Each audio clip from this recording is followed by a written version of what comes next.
Bonjour à toutes et à tous. Dans les précédentes vidéos, on était revenu sur des concepts de la finance, des concepts de la finance responsable. Aujourd'hui, il y a un sujet qu'on souhaitait aborder, c'était les méthodes de sélection. Parce qu'aujourd'hui, quand on sélectionne une entreprise d'un point de vue financier, on va regarder ses performances financières, ses comptes, son bilan, etc. Mais comment on fait aujourd'hui pour sélectionner des entreprises d'un point de vue extra-financier? Donc il en existe plusieurs des méthodes de sélection. On va parler aujourd'hui de 3 méthodes. La première, c'est la méthode qu'on appelle Best in Universe.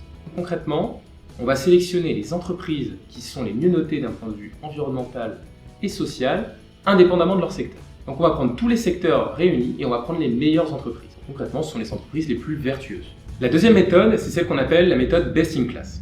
Donc là, à la différence de la première méthode, on ne va pas regarder toutes les entreprises indépendamment de leur secteur, mais on va prendre chaque secteur un par un et on va regarder les entreprises parmi chaque secteur, celles qui ont justement les meilleures performances environnementales ou sociales. Donc celles qui intègrent le mieux justement des pratiques environnementales et sociales. Donc on va prendre chaque secteur comme la consommation, l'industrie, la construction automobile et malheureusement les énergies fossiles. Le problème de cette méthode, c'est qu'on peut se retrouver justement à sélectionner les meilleures entreprises qui sont dans le secteur des énergies fossiles. Ce qui peut être un peu une aberration finalement, surtout si cette entreprise continue d'investir massivement dans les énergies fossiles.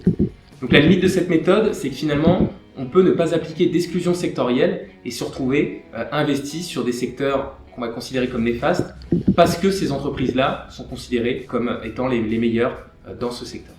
Ces deux premières méthodes, Best in Universe, Best in Class, sont considérées comme des méthodes statiques, c'est-à-dire qu'on va regarder la performance de l'entreprise à un instant T. On a une troisième méthode qui s'appelle la méthode Best Effort, qui est là plutôt une méthode dynamique. On va justement sélectionner les entreprises qui vont démontrer d'une amélioration et de bonnes perspectives dans le temps. Concrètement, on va essayer d'identifier les entreprises qui se sont améliorées les précédentes années et qui, de par leurs décisions stratégiques, tiennent compte justement des critères environnementaux et sociaux actuels. Donc concrètement, en fait, cette méthode va permettre de sélectionner, d'identifier les entreprises qui se sont améliorées les dernières années et qui font les choix stratégiques pertinents pour tenir compte des enjeux énergétiques et climatiques actuels.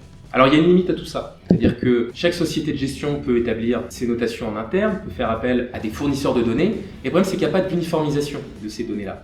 Donc le problème c'est que chaque acteur a sa définition des choses, a ses pratiques, donc ça peut mener finalement à des divergences. Parmi ces 3 méthodes de sélection, vous aurez compris que la première méthode, la méthode Best in Universe, est la plus exigeante. Mais comme on l'a déjà dit plusieurs fois, que ce soit dans nos vidéos ou dans nos newsletters, il faut aller encore plus loin. Et c'est d'ailleurs ce qu'on fait chez Goodvest en menant une étude financière et extra-financière très approfondie pour aller encore plus loin que ces différentes méthodes. Donc voilà, j'espère que cette vidéo vous a plu en tout cas. On continuera à revenir régulièrement sur des concepts de la finance responsable. Si vous avez un sujet de l'investissement responsable, de la finance verte que vous souhaitez qu'on évoque, n'hésitez pas à le mettre en commentaire et on y reviendra dans les prochaines vidéos. Et d'ici là, je vous dis à bientôt.